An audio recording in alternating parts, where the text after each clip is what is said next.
இன்றைய மெனுவான பச்சை குருமா செய்வதற்கு 1/4 கிலோ உருளைக்கிழங்கு, 2 கேரட், கொஞ்சம் பீன்ஸு, கொஞ்சம் பச்சை பட்டாணி இவைகளை நறுக்கி சிறிது உப்பு மஞ்சத்தூள் சேர்த்து வேக வைத்து எடுத்துக்கொண்டு மிக்சர் ஜாரில் 4-5 பச்சை மிளகாய், கொஞ்சம் இஞ்சி பூண்டு, கொஞ்சம் பட்டை, சோம்பு, கிராம்பு, கசகசா, கொஞ்சம் முந்திரி, கொஞ்சம் பொரிகடலை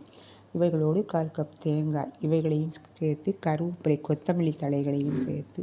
நன்றாக அரைத்து எடுத்துக்கொண்டு வாணலியில் எண்ணெய் விட்டு பட்டை, சோம்பு, கிராம்பு, பிரியாணி இலை தாளித்து 1 பெரிய வெங்காயம், 2 பச்சை மிளகாய், 2 தக்காளி, கருவேப்பிலை, கொத்தமல்லி, இஞ்சி பூண்டு விழுது, தேங்காய் விழுது இவைகளையும் போட்டு நன்கு வதக்கி உப்பு மஞ்சத்தூள் சேர்த்து வெந்த காய்களில் போட்டு நன்றாக கொதிக்க விட்டு பச்சை வாசனை போனதும் இறக்கி கொத்தமல்லி தழை தூவி எலுமிச்சை சாறு புழிந்து இறக்கவும்.